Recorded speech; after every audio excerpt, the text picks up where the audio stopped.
Всем здоровеньким. Сегодня у нас пешеходные прогулки с Кармой. Карм, скажи привет. А? Куда нас занесло? В свежесть. В свежесть.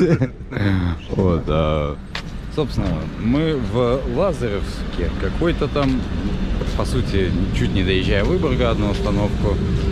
Пришли погулять мы по бывшей финской железной дороге.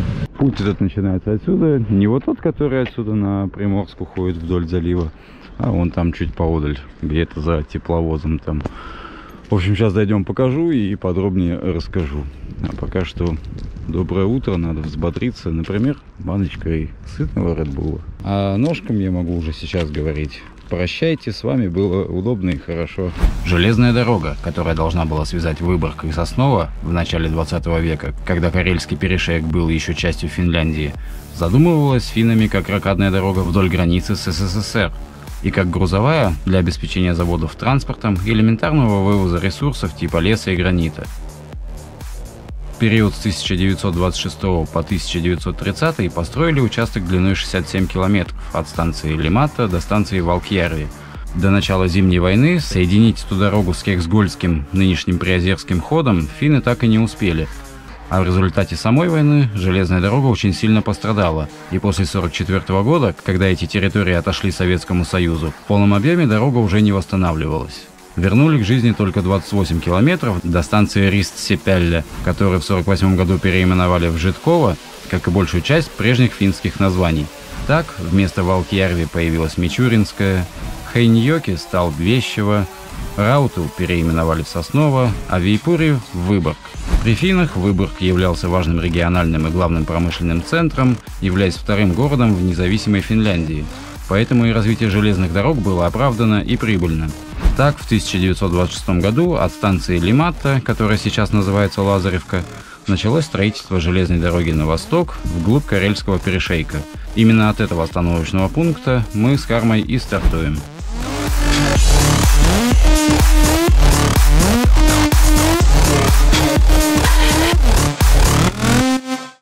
А вот внимательный зритель может обратить внимание, что здесь уже по контактной сети, по опорам видно, что вот тут вот уж больно до хрена места, но при этом ни щебня, ничего нету. Вот как бы путь уже здесь шел, нам нужный, который. И дальше вон, где этот монтер там вдали идет, собственно, путь уходил вот туда. Мы сейчас, видимо, пойдем туда же, да? Вот, то есть даже вот отлично виднеется, что ни столбов, ничего на этом месте нету. Поэтому место свободно как раз из-за того, что здесь когда-то шел еще один железнодорожный путь. Короче, я сегодня буду по видеочасти выступать, а Карма по фоточасти. Так что фоточки будут в видосе в основном его, ну и там можете еще в инстаграмчике у него тоже фоточки-то будут. Так если видоса не будет, как они об этом узнают, что я сейчас говорю? А вот, собственно, первые артефакты. Еще деревянные шпалы. Точнее, то, что от них осталось. Трухлявенькие, уже раздолбанные, а здесь один из путей что-то ремонтируют, рихтуют, не знаю уж.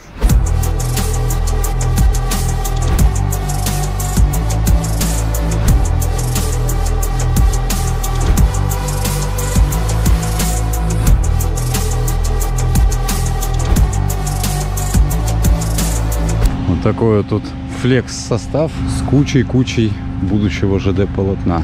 Ну, реально, мне что-то не особо понятно, зачем тут столько. Плотнее ходили еще больше. Да, блять, вроде в нормальном состоянии ж пути. Вот, ну как бы ладно, пусть ремонтируют. А мы уже сейчас будем сворачивать в дикую часть. И я очень рад, вот, что я в таких кедах иду, потому что ноги у меня уже мокрые от... Ну, как бы, сейчас все время дожди идут, трава мокрая, все мокрое. А Карма, как всегда, в берцах. Меня не особо спасут, если что, тоже там. Ну, тут, смотря уже какие берцы. Короче, нужно сапоги покупать. Ну да, а шли бы в сапогах, сейчас была бы жарень, духотень, блядь, и сухо. Только зашли в заросли, сразу уже старый путь стал более очевидным. Прям вот уже шпалы везде лежат. Ну и, судя по ним, да, путь был разобран уже в нулевые. Хотя странно, я думал, где-нибудь здесь они еще будут бетонные. Потому что все-таки нулевые уже достаточно много где были бетонные шпалы. Ну, даже интересно, увидим мы сегодня где-нибудь рельсы или шпалы это максимум, который нам могут предложить. Предстоит пройти нам чуть свыше 20 километров. Как бы сам путь, ну, запланированный нами, а не то, что стало заброшенным, примерно 21 километр. Но учитывая, что мы там еще будем куда-нибудь отворачивать в сторону, уходить, то получится чуть больше. Это как бы я уж в конце скажу, сколько мы по итогу прошли. Но то, что нас будет мотивировать больше всего, особо не тормозить и не останавливаться, это комары. Я сейчас на несколько секунд встал поссать. Меня уже облепили комары так, что мне вообще не хочется теперь останавливаться. Вот. Хотя мы только в начале пути. Что там дальше сейчас будет, где вообще дикая дикость, я не представляю. Хотя тут, когда недавно в Карелию катались, столько комаров не было. Ну, нас, по крайней мере, так не кусали. А вот здесь произошел какой-то затор в виде наваленных шпал. Хотя дальше там шпалы тоже присутствуют. От чего, зачем и почему их сюда так навалили, не очень понятно. Ну, приходится обходить кустами. Благо тут народ, видимо, частенько гуляет, и тропинка даже здесь есть.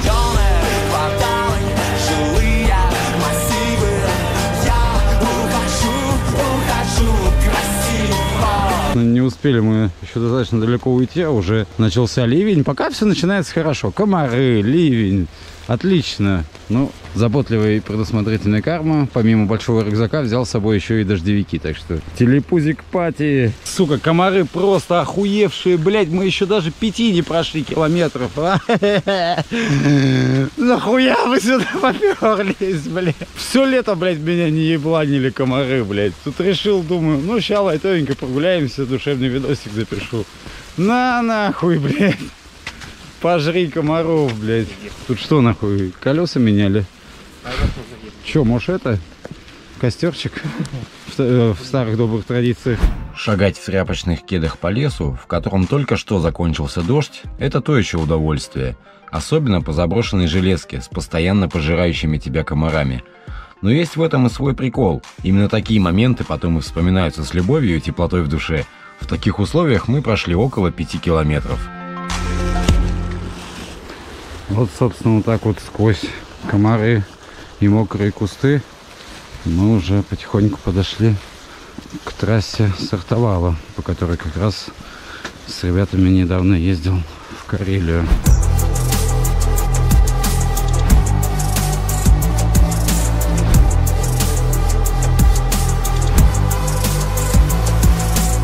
Что, блядь, снег, что ли? Или что это? Или плесень какая-то.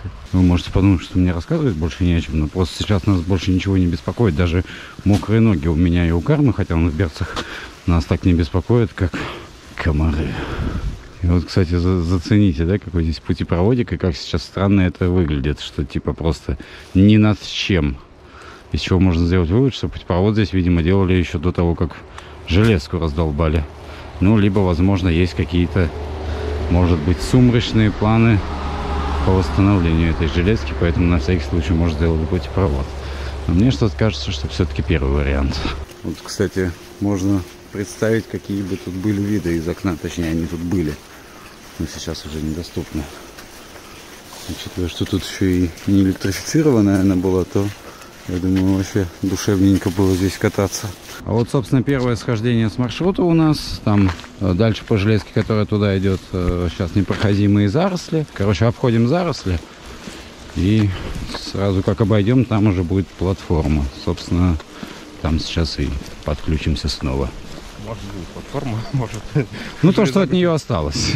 Понятное дело, что там неполноценная платформа сейчас. А вот здесь вот, собственно, обходим мы заросли. И вот такая просека тоже, прикольно, солнечный свет падает. И, как Карма говорит, что здесь раньше подъездной железнодорожный путь был к финскому цементному заводу, которого сейчас, естественно, уже нет. Там вроде как только карьеры какие-то остались, но смотреть мы на них не пойдем. Там интересного ничего нету. Во-первых, это неинтересно, во-вторых, что-то дороги там тоже не видно. Да ее и здесь, если честно, не особо видно. Мы планируем сейчас вот здесь вот идти. Здесь вон еще посреди леса какие-то избушки раздолбанные. Интересно даже, что они тут делали. Просто жилые, типа, при платформе были или как-то к железке относились. Ну, не похоже они, чтобы как-то с железкой связаны были. А мы тут уже снова возвращаемся на трассировку именно железной дороги. И ищем тут остатки платформы. Скорее всего, мы ошибаемся. Это мы еще проверим. Но, по идее, где-то в этих краях находилась бывшая платформа с названием Кархусуо. Ее так и не переименовали в советское время с финского. Вот. По идее, тут была платформа и остатки вокзала. Ну, возможно, вот этот столб, кстати, имеет отношение к остаткам вокзала или его фундаменту. Но мы предполагаем, что платформа где-то вот там вот в зарослях. Но в эти заросли мы идти как-то, ну, очень не хотим, потому что здесь пробираться через них будет, ну, скажем так, влажно, неудобно и вообще фу. И комаров там еще больше. А вот там вот, собственно, две избы этих и какое-то бетонное небольшое основание под что-то, возможно, как раз вот этого, так, если можно назвать, вокзала. Но непонятно. Там очень все так заросло и раздолбано, что понять, что это, не представляется возможным. Вот здесь как бы видна лесенка, видимо, к вокзалу. Сквозь заросли можно разглядеть. Вот такая вот лестница. А вот куда она там ведет, уже здесь уже ничего нету. То есть фундамент, да, тут где-то под этим мхом, зарослями есть, но вот так, чтобы это можно было на камеру разглядеть, показать, не представляется возможным. Мне кажется, даже осенью или ранней весной, когда снег сходит, это не будет возможно. Методом коллективного разума мы пришли к выводу, что вот здесь вот идет путь основной, ответвление на подъездной, на карьер там дальше у той лестницы, а вот это вот насыпь, видимо, и есть бывшая платформа. То есть если сверху тут наложить каких-нибудь плит, например, то это все будет похоже как раз на обычную низкую платформу в ебенях. Так что, видимо, примерно так тут все это было устроено.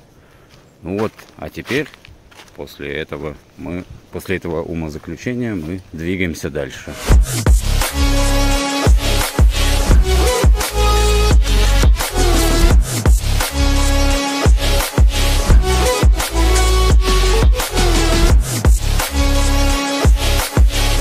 Вот, собственно, подошли уже к следующей остановочке нашей кармы. Что это? Это в этом месте, предположительно, как раз где все перерыто, находилась платформа, опорный пункт 5 километр. Остановочный.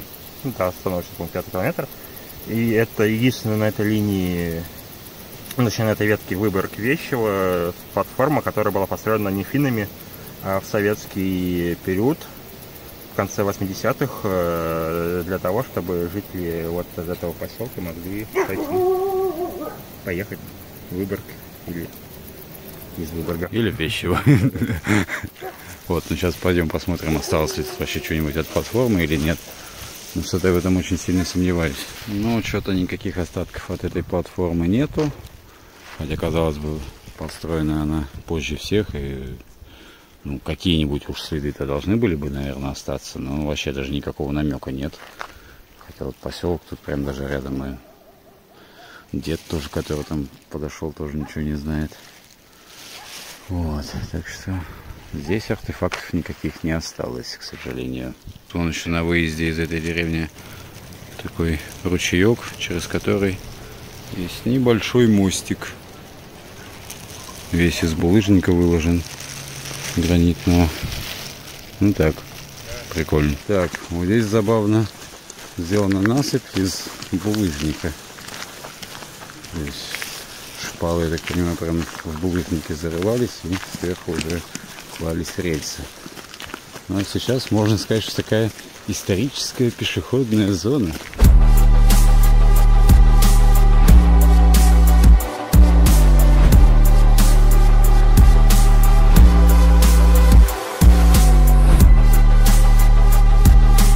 Тут еще проходим под мощной такой линией электропередач. И вот даже интересно, куда она идет, на Химку или куда.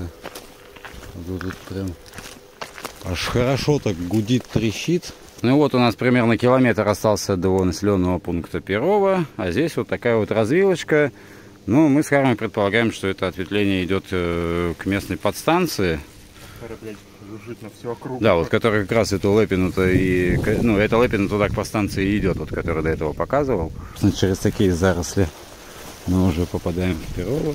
Здесь в местных вообще все хорошо. Прям, блядь, по-железски тут уже, грубо говоря, свои участки уверят.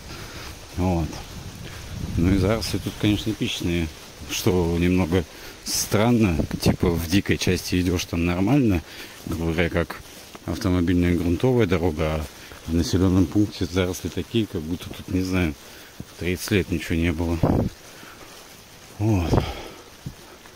Вон какой-то домик с... путепровод, нихуя себе.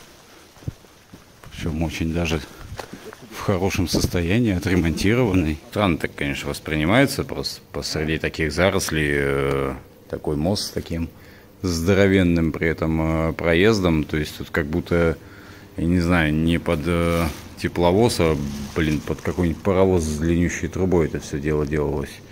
И при этом как бы вот видно, что он очень даже отремонтирован. А дорога, собственно, по этому путепроводу ведет в Перово. То есть мы сейчас вот так в него войдем, а дорога идет вот так вот, буквой Г. Вот, так что пойдем посмотрим, что из себя представляет Перово и станция в нем.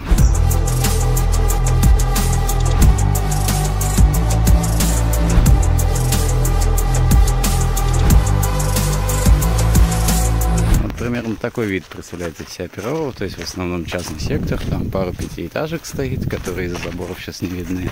От путей здесь ни хрена не осталось, хотя тут путевое развитие было.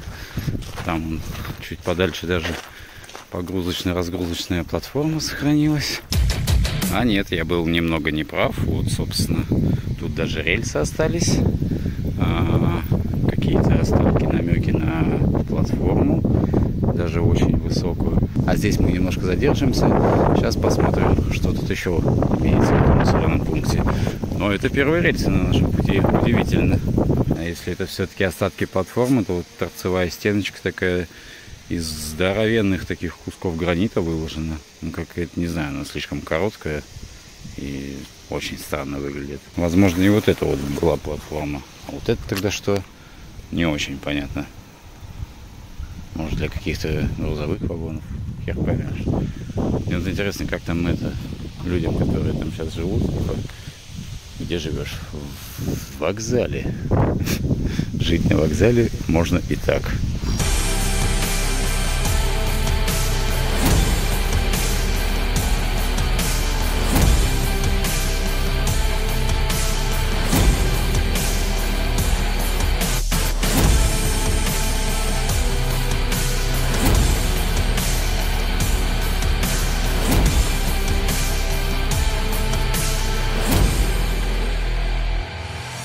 Сидим тут, обедаем, собственно, с таким вот интересным видом. А здесь, опять же, со слов Кармы, вот этот вот бывший финский завод.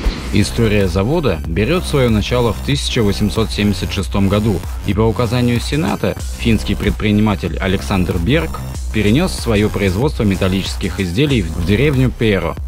А после революции и обретения независимости Финляндии фабрика стала крупнейшей в Выборгском районе. До войны были построены ГЭС, лесопилка и мельница. А на заводе работали почти 200 человек. Из интересного, река вырабатывала не только электроэнергию посредством малой ГЭС, но и обеспечивала работу станков для изготовления гвоздей с помощью системы ременных передач. Предприятие также было обеспечено своей узкоколейной железной дорогой, путь которой шел до одноименной с деревней станции Перо.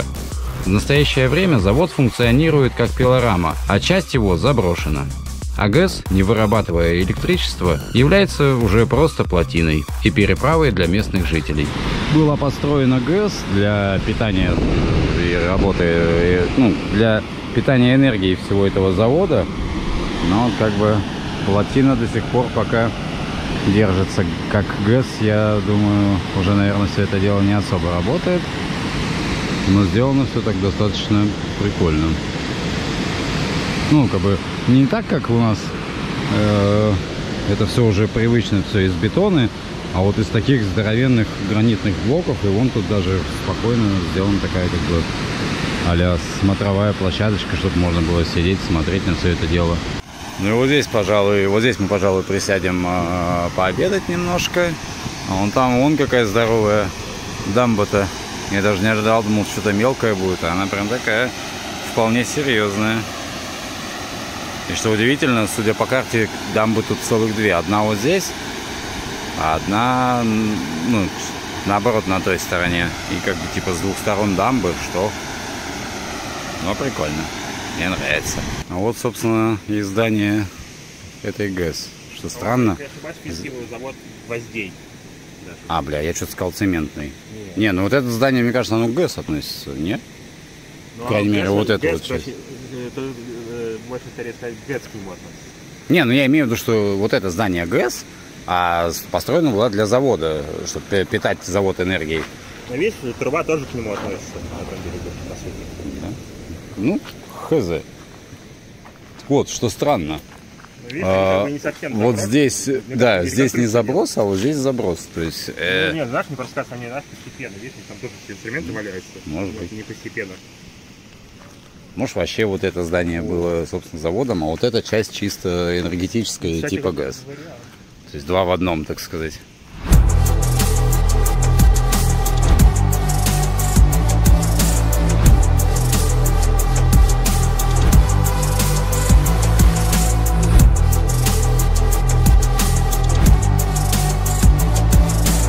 Сейчас подошли у местной тетки, спросили, что и как было. Ну, она подтвердила мою теорию, что заброшенная часть была энергетической частью, скажем так, этого завода гвоздей, которую сейчас на реконструкции часть этого корпуса финского.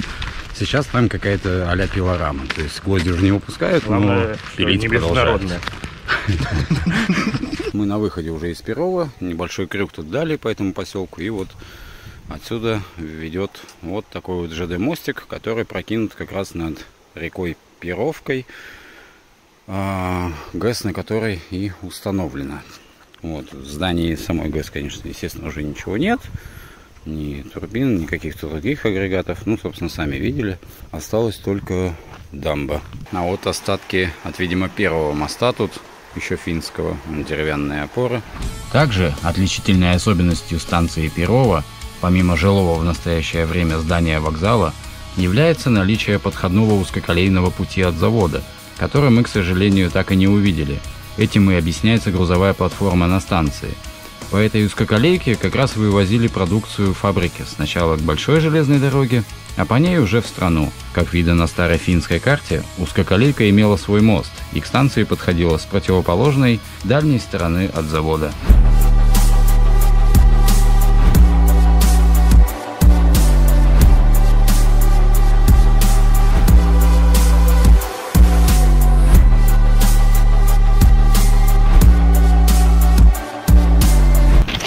Здесь точнее над газопроводом высокого давления сделали такую прям насыпь. Странно, зачем? Неужели тут кто-то, блядь, проезжает на чем-то? Ну, ладно, пусть будет.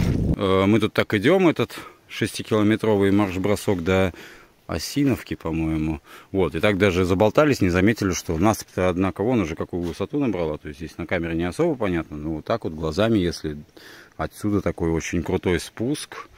И по высоте, ну, наверное, метров, я не знаю, может 8, может будет, или даже 10.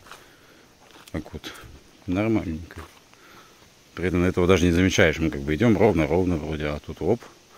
А мы, оказывается, на такой высоте уже ползем. Так, ну вот на протяжении последних километров 3 уже трасса представляет из себя вот такую, грубо говоря, грунтовую автомобильную дорогу.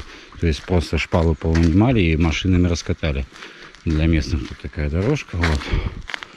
А мы тем временем в пути уже 5 часов. И входим только в Осиновку. Ну вот, от запланированного маршрута мы прошли уже чуть больше половины. Путь держим до Вещева, потому что дальше, если мы пойдем, то нам обратно уже будет сложно вернуться. Там не на чем, просто потом будет в город уехать. По идее, платформа должна была быть где-то здесь. Но мы здесь ни населенного пункта, ни платформы никакой не заметили, даже намеков на это. То есть... Населенный пункт заброшенный, по сути. А? Населенный пункт, по сути, заброшен. Не, ну я к тому, что его не видно из-за кустов даже. То есть... А платформа, кстати, не прямо, то есть там на фотке были как бы... Ну, короче, странно здесь достаточно все. То есть даже нет какой-то площадки под там, здание или под платформу. Вот, поэтому, видимо, попрем дальше. Осиновка из себя ничего не представляет. Немного посидели, погнездили. И отправились дальше. Следующая остановка Вещево. До нее 5 с небольшим километров. Видимо, вот по такой же дороге. Потому что что-то я уже сомневаюсь, что мы увидим что-нибудь еще железнодорожное. Но а Вещево попробуем еще на десерт, так сказать, напоследок посетить заброшенный военный аэродром. Вот эта вот площадка, возможно, предположительно, здесь как-то была вот это все станционное здание. Может быть, платформа какая-то, вон там фундамент какой-то бетонный даже торчит. Но это лишь наше предположение, но в принципе все похоже на это. Тем более тут как раз вот, где машина стоит, за ней там дорога отходит к населенному пункту. Поэтому, возможно, вся инфраструктура была как раз здесь. Но мы лишь предполагаем, потому что кроме фундамента и этой площадки никаких больше пруфов этого нету. Приятный лес с одной стороны, а здесь, так сказать, the end of the road. Очевидно, раньше здесь был какой-нибудь путепроводик, но либо от него ничего не осталось, либо тут просто насыпь срыли нахер. А, да, вон тут газопровод, да-да-да. Значит, просто срыли насыпь. Ну ладно, хоть какое-то разнообразие с другой стороны. Сейчас тут увидели гриб, мухомор. У меня возник вопрос, а, собственно, почему мухомор так называется? Он что, от мух помогает? Типа мухомор. Если кто вдруг знает, напишите в коммент, а то реально интересно стало. А вот когда я приду домой, я специально гуглить не буду, так что буду ждать ваш ответ в комментах. Вот, а мы все продолжаем пешеходить. Иногда общаемся, иногда просто идем, наслаждаемся тишиной и атмосферой данных мест. И с погодкой нам, в принципе, повезло, потому что последние часа 4, наверное, солнышко уже так, в принципе, даже греет. Комары не беспокоят. И вообще найс.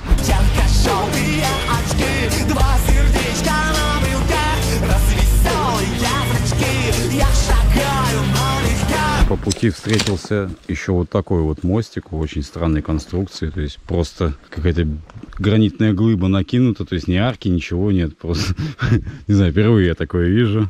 Ну, выглядит забавно. А ручей, такое ощущение, будто какой-то искусственный и коричневый весь.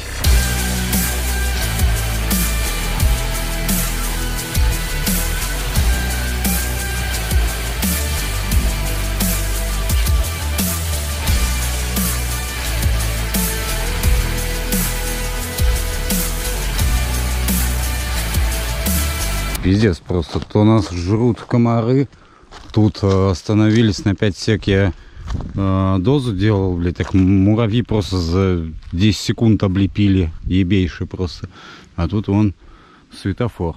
Странно, что такой высокий, но при этом маневровый. При этом путь почему-то оттуда приходит по насыпи. Там какой-то небольшой вроде карьер. Вот. Но странно, что маневровый, при этом такой высокий.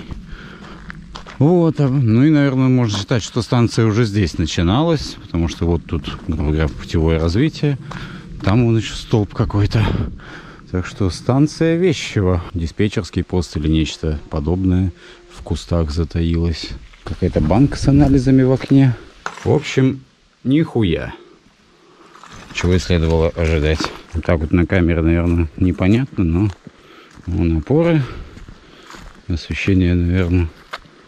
Потому что электрификации тут, насколько я знаю, не было. Вот, а пути тут 3. Первый, люто заросший. Второй, а вон еще 3 в сторонке немного. Да, конечно, на станцию это не похоже от слова совсем. Ну, сейчас там дальше дойдем до здания вокзала уже. Поглядим, что там сохранилось. еще рядом со станцией вот такое вот озерцо небольшое. Но купаться мы, пожалуй, в нем не будем. Похладеть, в принципе, можно.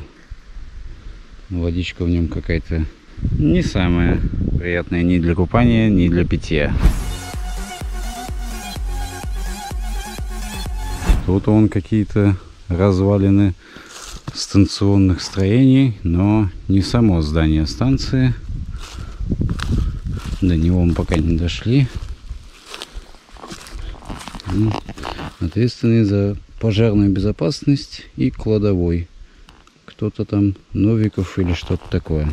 Наш пункт назначения на сегодня — останки станции Вещево.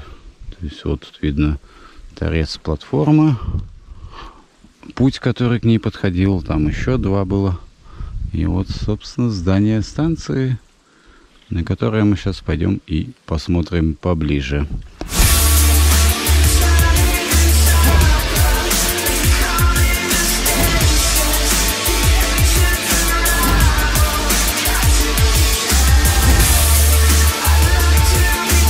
Так, а что у нас там по водоснабжению?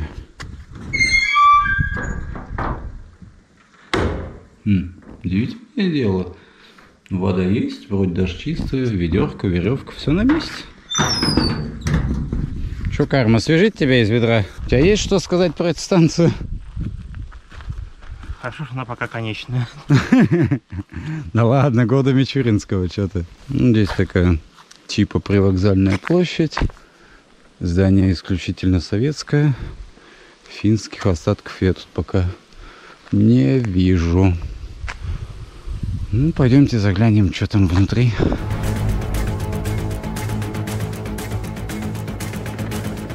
О, бля, какие олдовые сиги. Прям из своего детства помню. Норстар. Не, сейчас таких уже, если и достанешь, то какой-нибудь контрафакт за 50 рублей. Ну, и вот так вот, по идее, блядь, тут не пиздануться бы. Вот такой вот видок, собственно, на станцию отсюда был. А сейчас вида уже никакого. Заросли сплошные. Так что по второму пути можно составчик на Выборг. Так, а что там писали в те времена? Вот, надеюсь, нам не насрано. Где вообще дата-то? Чего? 97-го года. Ну и, собственно, решили отдохнуть тут немножко на диване, посидеть в здании станции. Итого маршрут этот 20 с лишним километровый занял у нас 7 часов. Вот сейчас сидим, думаем, стоит ли идти на аэродром или не рисковать, потому что есть риск заебаться еще больше и вообще опоздать на последний отсюда автобус, причем который... Последний для нас. Ну да. Вот. И как бы что-то как-то... Спасибо этому притону за небольшой отдых. А мы двинем дальше. Качественно подумали и все-таки решили двинуть на аэродром.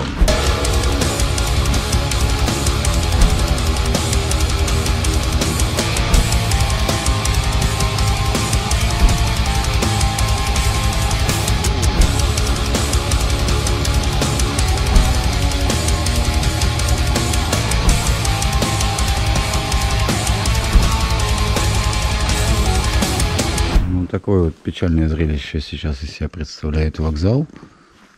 Финских остатков и никаких тут подавно нет.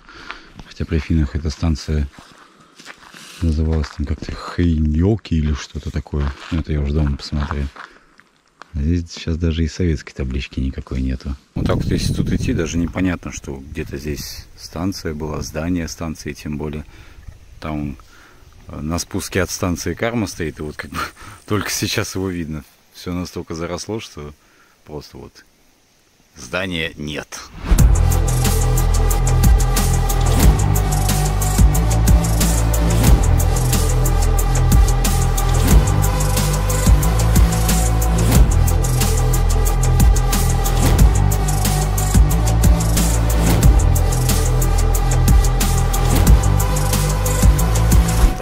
основное время походов, путешествий и прочего и проебывается, блядь.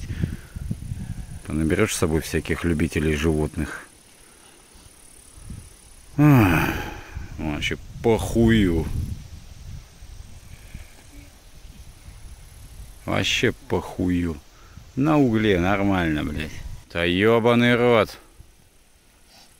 Что у тебя, китикет с собой? Вон еще один приперся, блядь.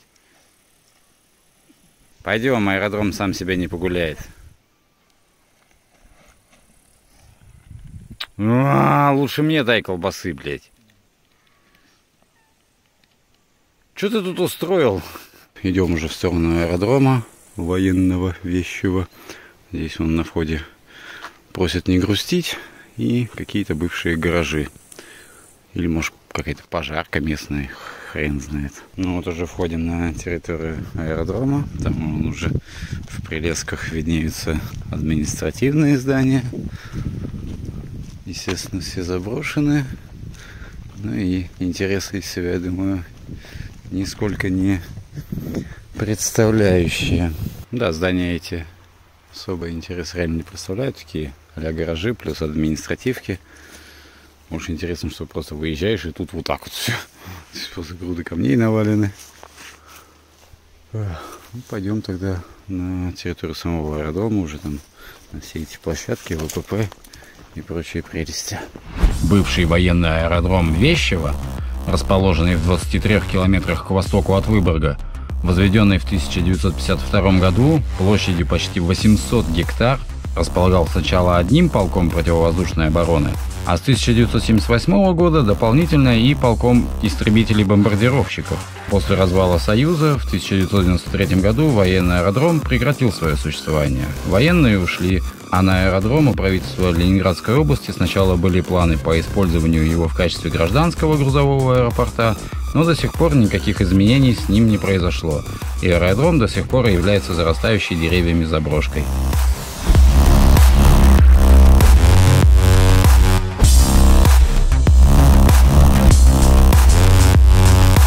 Оттуда приходит дорога от населенного пункта, от военного городка. Вот это вот главная площадка этого аэродрома. По идее, где-то там ВПП, но уже заросшая. А вот эта вот дорога, как я надеюсь, к ангарам. А тут непонятно, они с северной, с южной стороны или с обеих сразу. Сейчас сначала осмотрим северную сторону. Один ангар какой-то, видимо, ремонтный, но не для самолетов.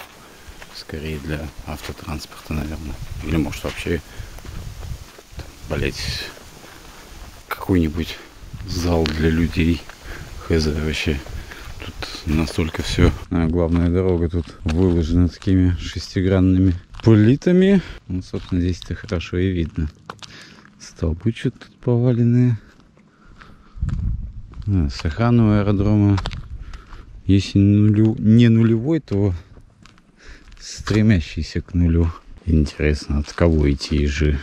От деревянных танков? А, не, я понял, это от этих, от надувных танков, да. Чтоб не проехали.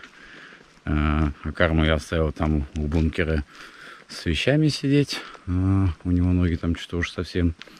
Ну, он как бы не спавший еще, поэтому он немножко утомился. Вот, поэтому пусть там сидит, отдыхает. А я тут вот один хожу-брожу и на ангары гляжу.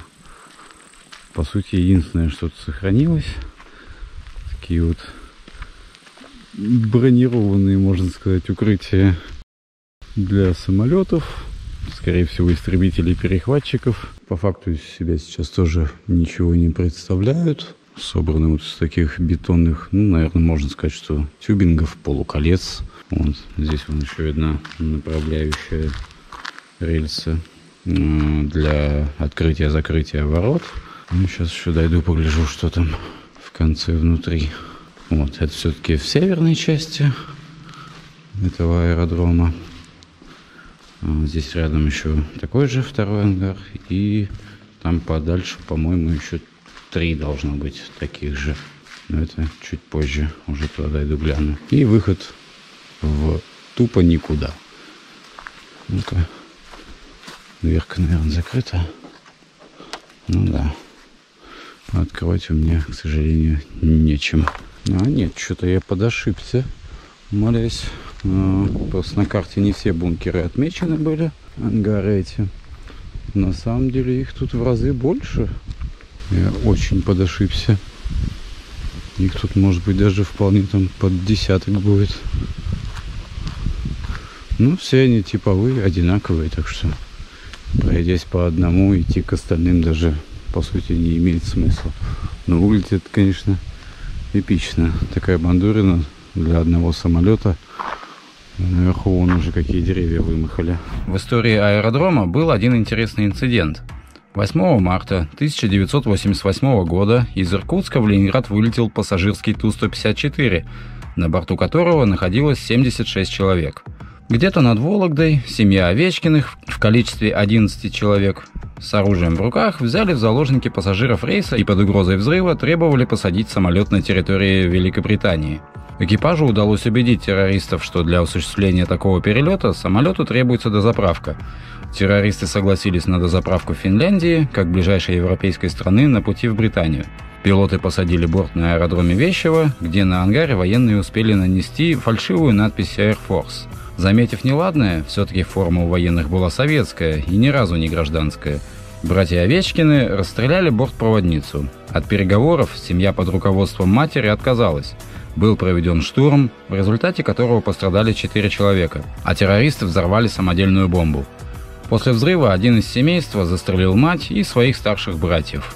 По итогу этого происшествия погибло 9 человек, включая 5 из террористов. Да, масштабы, конечно, всего этого реально впечатляющие, потому что вот от вот этого ангара до Кармы мне примерно километр шагать. И это всего лишь северная часть аэродрома.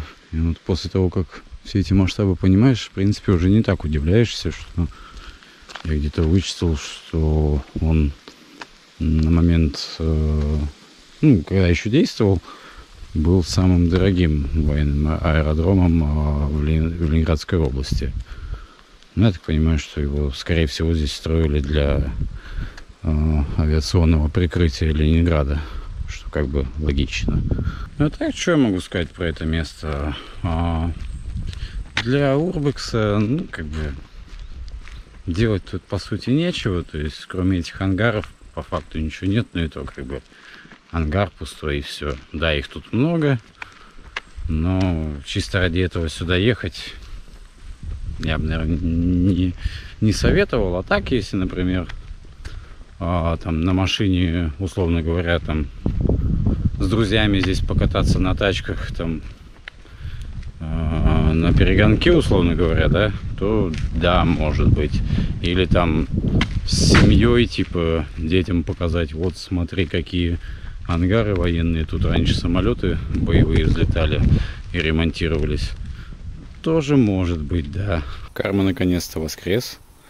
Мы дошли уже до южной части аэродрома, и здесь тоже куча этих ангаров, заросших, разрисованных. Ну вот приперлись уже практически на самый выход с аэродрома и решили на одном из ангаров вот сейчас наверху забраться и развлечься, почилить. Хотя он тот тоже неплохой. Вот, так сказать, в ожидании нашего эвакуатора Андрея.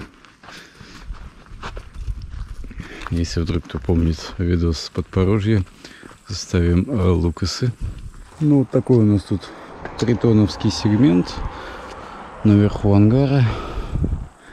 И эта часть аэродрома, судя по всему, самая заброшенная, потому что здесь прям вообще все в песке, все уже тотально заросло. То есть северная часть в этом плане получше сохранилась. Вот, будем ждать, отдыхать, ну и, наверное, немножко спать. Вопрос о том, что делать с территорией аэродрома, витает в воздухе до сих пор. А пока территория пустует, на ней иногда проводят различные рейвы, покатушки и сомнительные обряды. И вот уж чего точно не ожидаешь тут увидеть, это, блядь, фургончик доставки. Ну, собственно, как я и говорил ранее, вот тут семьями ездят и с детьми смотрят всякое.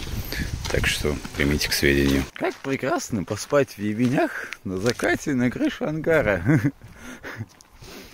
Сейчас главное уехать теперь отсюда. А то Карма там уже заболел еще, возможно, уже умрет, блядь. Собственно, кто бы мог подумать, что палка стреляет не только раз в год, но иногда и почаще. Снова нас эвакуирует Андрей. Правда, я уже не один, а нас двое. И забрались мы сюда даже не на ТХ, блядь, а пешком. Вот, так что, да. Всем привет. Вы на канале «Неустановленное лицо».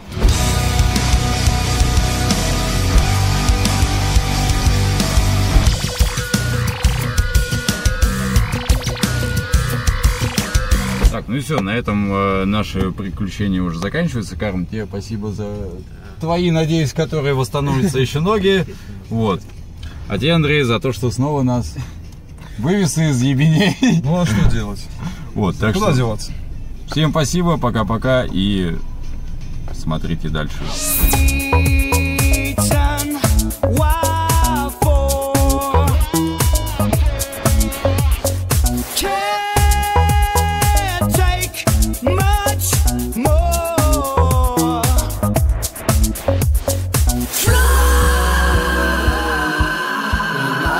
It's not far.